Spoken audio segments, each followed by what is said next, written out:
All right. Bonjour tout le monde. Un autre épisode du podcast des Super Dads, coach Caleb, cofondateur des Super Dads, aujourd'hui avec Mario Lizio, un élève modèle comme qu'on peut l'appeler, un gars qui a fait preuve d'acharnement, d'action, de persévérance et de discipline, qui est ici aujourd'hui en fait afin de nous partager son processus. Qu'est-ce qui a fait la différence pour que Mario puisse avoir une transformation aussi incroyable qu'il a eu au courant des derniers mois avec nous.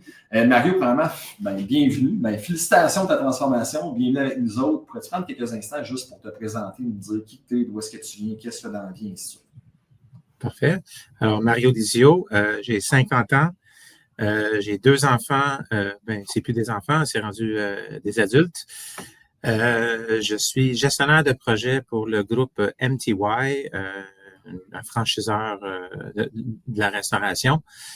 Je suis de Laval. C'est pas mal ça. Mario, la première chose que j'aimerais qu'on explore ensemble avec toi, puis comme je te le disais hors d'onde initialement, c'est qu'on a souvent tendance à regarder un individu face value, il est en surpoids, c'est parce qu'il ne prend pas soin de lui, puis parce que c'est son problème. On a souvent tendance, en fait, à ne pas prendre en considération que c'est multifactoriel. C'est-tu comment est-ce qu'on a été éduqué? C'est-tu une question de génétique? C'est-tu une question de blessure? Peu importe c'est quoi. J'aimerais que tu nous partages un peu de ton point de vue. Qu'est-ce qui a fait en sorte, à travers ta vie, que tu as commencé tranquillement pas vite à tomber dans les mauvaises habitudes de vie, que tu as commencé à prendre du poids, puis tu t'es laissé aller? Mais moi, j'étais un athlète surdoué. J'étais un grand joueur de soccer je jouais souvent. Je faisais beaucoup de courses. Je faisais beaucoup de sport. J'étais toujours au gymnase. Je faisais badminton, volleyball, mais surtout soccer et la course étaient mes deux sources primaires des sports que je faisais. À l'âge de 24 ans, je me suis blessé, mais pas rien qu'à peu près. J'ai plus de ligaments dans mon genou gauche. Mon ménisque était aussi affecté. Alors, je me suis fait opérer à 24 ans au ménisque, mais les ligaments, j'ai pas pu me faire opérer tout de suite. Alors, j'ai mis ça de côté. Ma récupération du ménisque n'a pas très bien été. À place de prendre une semaine, ça a pris quasiment 3 semaines. Alors, j'ai dit, regarde, pour les ligaments, ça va être pire. J'aime mieux attendre. Et c'est là que l'aventure a commencé de prendre un peu de poids. Alors, parce que je mangeais beaucoup avec le nombre de sports que je faisais. Et après ça, je suis devenu propriétaire d'un restaurant. Alors, la mobilité était moindre. Alors, c'est là où j'ai commencé à vraiment prendre du poids. Oui, exactement. À partir de l'âge de 24 ans, tu as commencé à prendre du poids, malgré que tu avais un passé super sportif. Puis on sait ce que c'est. On a développé des habitudes de consommer énormément de bouffe pour être capable de soutenir notre niveau d'activité assez élevé. Le niveau d'activité diminue grandement. Puis, à travers, en fait, entre l'âge de 24 et aujourd'hui, tu as 50 ans, mais à travers ce parcours-là, y a-tu des moments où est-ce que tu avais fait des réalisations, c'est pas normal, ou tu étais un peu comme, c'est normal, je grandis, je vieillis, les enfants, la réalité, et ainsi de suite. Tu te laisses un peu tomber dans la complaisance de cette situation-là, ou tu savais déjà qu'il y avait un problème qui devait être réglé? Je ne le savais pas vraiment, parce que je bougeais quand même un peu. Quand on a un commerce, on fait des 12-14 heures facilement. Fait qu'on est toujours en train de bouger. Puis quand on gère un restaurant, c'est cuisine en avant, on court en avant. Il manque quelque chose, au magasin. Tout. Alors, je bougeais quand même, mais je voyais tranquillement pas vite que mon poids augmentait. Peut-être à l'âge de 26-27 ans, là, j'ai frappé le 200 livres. Après ça, un peu plus loin, je dirais, quand je me suis marié tout de suite après, 210, 220, puis les enfants sont arrivés. Alors là, la mobilité est un peu moindre, puis c'est là où je me suis dit, OK, je suis quand même correct. Je me sentais quand même correct. Ouais. Mais je le voyais, mais j'avais pas encore j'avais pas levé le flag encore en disant, ben, peut-être je suis en surpoids. C'était comme, j'ai un peu trop de poids, mais c'est correct. Ouais. Puis entre l'âge de 28 à, mettons, 48 ans, y a-tu des moments dans ta vie où est-ce que tu te dis, OK, là, il faut que je fasse de quoi? Puis est-ce que tu as fait des tentatives pour tenter de reprendre le contrôle de ta situation? Oui, justement, je pense que j'ai attendu trop tard. J'ai attendu peut-être vers l'âge de après 40 ans, où ce que j'ai dit, garde, les enfants sont plus vieux, là. Je me suis regardé, j'ai dit non, faut faire quelque chose. Alors, j'ai commencé avec la diète intermittente. Mais juste avant ça, j'ai décidé que je buvais beaucoup de Coca-Cola. Beaucoup, beaucoup. C'était ma source d'énergie qui me gardait réveillé pour faire mes chiffres jusqu'à minuit, 1 heure du matin. J'en buvais, si c'est pas 8, c'est 10 canettes par jour. Ça, c'est la première chose que j'ai coupée. Puis déjà, je l'ai ressenti. Je perdais un peu de poids. J'en ai pas pris pendant 8 à 10 mois facile. J'avais perdu 10 à 12 livres juste en coupant ça. Puis après ça, j'ai commencé le jeûne intermittent me disant que hey, peut-être si je fais d'autres choses, ça va aider encore. Oui, ça l'a aidé, mais arrivé à un certain point, on frappe une plateforme, puis là, tu dis, OK, je suis correct. Puis là, tu te remets à manger. Le poids commence à augmenter. Après ça, j'ai été vers Arbonne. J'ai fait la diète Arbonne, le Healthy Living pendant 30 jours. Je l'ai fait 2 fois. Les 2 fois, il disait 30 jours pendant un mois, fait qu'on a choisi le mois de février. 28 jours, on a dit. Oui, c'est ça. Les 2 fois, ça a bien fonctionné.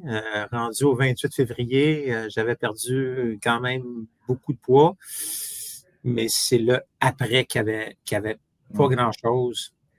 Alors, le poids est comme revenu. Puis maintenant que tu regardes ça en arrière, dans le temps, qu'est-ce que tu réalises qui te manquait à ce moment-là? Pourquoi ça n'avait pas fonctionné avec les changements durables? Ben, il y avait l'aspect de bien manger, mais il n'y avait pas l'aspect « Hey, réveille-toi, faut que tu bouges. Hey, réveille-toi, c'est bien beau, mais il manquait l'action, il manquait comment je pourrais dire ça? Tellement que j'avais des maux de tête parce que je mangeais moins, mais il y avait il manquait l'après. OK. Fait qu'il n'y avait pas de continuité, puis c'était juste je le vois plus comme une genre de méthode, un fad diet, que vraiment un changement de mode de vie que tu es capable de maintenir dans le temps. Tout le monde est capable de faire un défi de 30 jours. Ben, pas tout le monde, mais tout le monde peut se tenter de le faire. C'est souvent ça le problème. Combien de poids est-ce qu'on a perdu versus combien de livres est-ce qu'on s'est débarrassé? Il y a des personnes qui ont perdu des centaines, c'est pas des milliers de livres à travers les multiples tentatives qu'ils ont faites, mais ils ne réussissent jamais vraiment à faire un changement qui est durable. Parlons maintenant, en fait, de où est-ce que tu étais rendu avant de décider de te lancer avec les super dads. Fait que, dis-moi à ce moment-là, combien est-ce que tu pesais? Qu'est-ce qui étaient les répercussions, en fait, que ton surpoids, tes mauvaises habitudes de vie, comment ça t'affectait dans ton quotidien, dans les distances de ta vie? Moi, je me rappelle que quand j'avais fini la 2e fois d'Arbonne, j'étais déjà en train de vous suivre. Et je regardais les télépodcasts, je regardais les annonces, puis j'étais comme, oh, regarde, ça fonctionne, ça a l'air à fonctionner. Mais est-ce que c'est la réalité? Tu sais, on pose toujours cette question-là quand on voit des publicités. Est-ce que c'est vrai? Est-ce que c'est pas vrai? Fait quand j'étais rendu à mon plus bas avant, là, je voyais mon poids encore qui remontait. Je me suis comme vraiment laissé aller, je vais toujours me rappeler, vers le mois d'août. Puis un moment donné, arrivé au mois de septembre, j'étais rendu à 247 livres. Là, je me suis fâché, j'ai dit, garde, faut faire quelque chose, ça se peut pas. Je suis un ancien athlète. Ça, c'est loin d'être un athlète. Et j'ai dit, ouais, je pense que c'est le temps. Fait que là, j'ai envoyé un message j'ai eu mon introduction avec Coach David. Puis après ça, ben, il a dit, garde, tu es un bon candidat, je pense que c'est pour toi. Et c'est là le moment où j'ai dit, OK, là, j'y vais, j'y donne mon 100 000 à l'heure. J'avais présenté mon problème de genou que j'ai encore. Et il m'a dit, inquiète-toi pas, on travaille autour de ça, on s'adapte à toi pour que les choses fonctionnent pour toi. Fait que c'est 240, de passer d'un ancien athlète de haut niveau à un gars qui se check dans le miroir à 247 livres, qui est déçu de ça, ça doit poser en fait des problèmes quasiment comme identitaires parce qu'on ne se reconnaît plus. 100%. Comment ça te fait ça? Tu sais, je veux vraiment rentrer dans le cerveau de Mario puis dans son quotidien. Tu pèses 247 livres, tu n'es plus mobile comme que tu l'étais. C'était quoi réellement les répercussions que ça avait dans ton quotidien? Puis dans ton quotidien à toi, mais comment ça affectait ta conjointe, ta relation avec ta conjointe, la relation avec tes enfants, puis le genre de leadership que tu avais envers eux? Ma conjointe est vraiment spéciale. Elle disait toujours, c'est correct, on t'aime comme ça. Elle essayait de me supporter, mais c'était ça. Pour mes enfants, que dans le temps, c'était deux athlètes aussi, il me le remettait un peu d'en face. Il m'apportait en bas où ce que j'ai tous mes trophées, toutes mes médailles. Puis il disait, papa, ça c'était toi. Là, je ne sais pas. Là, je ne sais pas si tu serais capable. Fait que, oui, ça m'affectait. Même mon plus vieux, des fois, me lançait des flèches. Mais c'est ça, là, c'était vraiment pas le fun d'être au niveau où ce que j'étais. Et j'étais rendu à un point, est-ce que je me fais opérer? Oui, non, oui, non, oui, non. Mais si je me fais opérer, on parlait d'une opération où ce que ça m'aurait affecté pendant 1 an de ma vie, où ce que j'aurais pu vraiment rien faire. Fait que c'est ce côté-là qui me faisait peur aussi. Mais le Mario à 247, c'était pas pour moi. Je t'entends. Donc, ça, c'était le Mario 1.0, comme on l'aime l'appeler, la personne que tu étais, l'ancienne version de toi. J'aimerais ça maintenant que tu me parles de qui tu es rendu aujourd'hui. Donc, tu pesais 247 livres à ce moment-là. Combien de poids est-ce que tu as perdu? Où est-ce que tu es rendu aujourd'hui? Puis c'est quoi les bienfaits que ça t'apporte dans ton quotidien d'avoir perdu autant de poids et d'être rendu où est-ce que tu es aujourd'hui? Là, je suis rendu à 180 livres. Et le processus a pris à peu près 10 mois. Et on parle de 67 livres de perdus en 10 mois. Exactement. Le processus était stable. Le processus a super bien été. C'était, disons que au début, quand on rentre dans le système des super-dads, oui, on voit ça comme une montagne, mais c'est tellement bien fait qu'on rentre tranquillement, puis peu à peu, on rajoute une chose, on rajoute une deuxième, on rajoute une troisième. Puis après ça, quand on voit qu'on est confortable, là, c'est comme si le processus commence vraiment.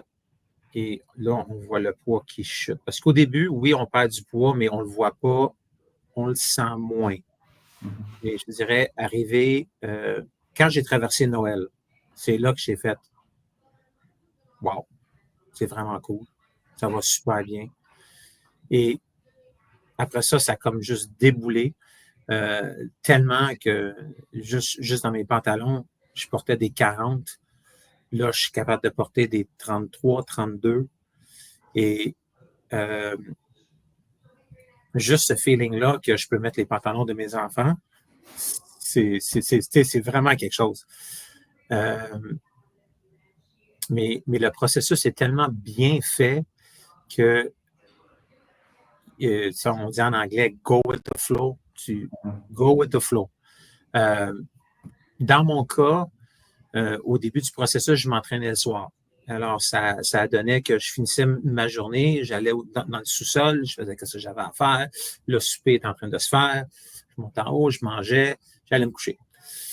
Là, quand j'étais arrivé à un certain point où ce que les entraînements commençaient à être un petit peu que j'avais besoin d'aller à un gym, j'ai décidé de changer ça. J'ai décidé OK, je commence ma journée avec quelque chose que je veux faire, c'est d'aller m'entraîner. Puis, je prends ma douche, je sors du gym, le chest gonflé. Là, je suis prête pour ma journée. Ça a été un gros changement dans mon quotidien. Et c'est même rendu que des fois, le soir, je retourne au gym avec mon plus jeune parce qu'il veut s'entraîner aussi. Alors, je vais faire mes pas, je le regarde aller. Il me donne des conseils parce qu'il est plus expérimenté que moi au gym, mais ça, c'est correct. Là. C'est partie de la game. Puis comment est-ce que tu te sens maintenant quand tu regardes? Tu sais, ça qu'on se dit hors d'onde, oui, OK, c'est cool de partager ça pour les autres. C'est cool. On a souvent tendance à se projeter dans le futur et à parler d'objectifs. Tu sais, il fait un rewind là, il y a 10 mois. Là. Si Mario Lizio, il y a 10 mois l'année dernière, avait à te regarder aujourd'hui, à voir la transformation autant physique que l'impact positif que ça a dans ta vie, qu'est-ce qu'il dirait en ce moment? Bien, moi, j'irais plus loin que ça. Moi, c'est l'impact qu'il y a juste dans mon environnement. Il y a tellement de monde qui me demande qu'est-ce que tu as fait. Je leur dis exactement qu'est-ce que j'ai fait. Puis, je dirais qu'il y a au moins une douzaine de personnes qui marchent plus à cause de moi. Je dirais qu'il y a du monde qui me demande « Hey, tu peux-tu m'aider à me diriger vers qu'est-ce que tu as fait? » Fait que moi, juste de voir ça, de sentir l'impact que j'ai dans mon environnement, pour moi, ça me fait chaud au cœur. C'est même des fois, quand que parce que je mets des choses dans notre page Facebook, mais j'en mets aussi personnel. Puis les encouragements que j'ai, puis les personnes qui m'envoient des messages, puis qui me disent Mario, faut qu'on se parle. Ah oui, on va se parler, il n'y a pas de problème. Fait que moi, c'est plus l'impact extérieur que. Tu sais, moi, je me sens super, je me sens en pleine forme, parce que je me sens comme que le marathonien que j'ai fait à 15-16 ans, je ne suis pas rendu là. Je m'en vais vers là. Il faut réparer mon genou avant. Mais je suis quasiment rendu à ce niveau-là tellement que je me sens bien. Puis c'est comme, tu sais, la vie, c'est rendu le fun. Versus avant, c'était OK. All right, on va s'asseoir en la télé, on va regarder la télé. J'ai pas d'énergie. Tandis que là, l'énergie est là. C'est comme j'ai toujours le goût de faire quelque chose. Puis tu sais, à toutes ces personnes-là, puis ça, je te félicite, c'est vraiment exceptionnel. Des fois, il y a des personnes qui ont des transformations remarquables et qui le gardent pour eux. Puis tu sais, je le sais pour un fait que tu ne partages pas ça sur les médias sociaux dans le but de te vanter de quelque chose, mais ça peut inspirer quelqu'un d'autre, puis l'apporter à prendre n'importe quelle action, aussi simple qu'aller marcher, que de mieux s'alimenter, que de couper les 8 à 10 coke qu'il va boire à tous les jours, comme toi tu l'as fait. Mais d'un point de vue externe, une personne qui ne te connaît pas, une personne qui n'est pas en contact avec toi sur Facebook, ces médias sociaux, puis que lui se demande également, ce serait quoi, en fait, les choses que toi, qu'est-ce qui t'a aidé, toi, à perdre 67 livres? Je serais curieux de savoir, en fait, à quoi ressemblent tes nouvelles habitudes de vie? C'est-tu une diète? C'est-tu quelque chose de restrictif? Est-ce que tu vois encore ta femme et tes enfants? Ou est-ce que tu es pogné, en fait, à passer ta vie au gym? Qu'est-ce que tu leur dirais qui ressemble à ta nouvelle réalité? Puis comment est-ce que tu leur apporterais à comprendre comment est-ce que les Superlabs t'ont aidé à mettre ça en place dans ton quotidien?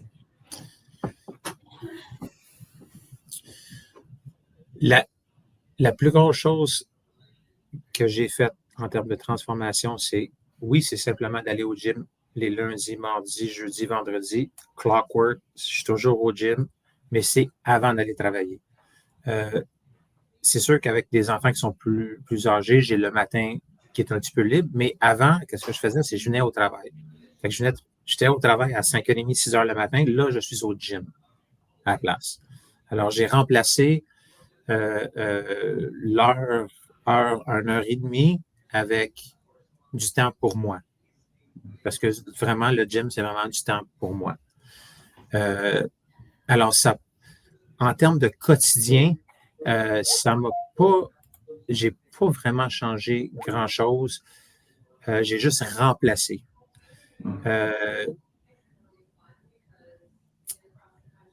À part de tout ça, je veux dire, ça rentre dans ma routine. C'est comme rendu maintenant facile. C'est rendu routinier. C'est rendu que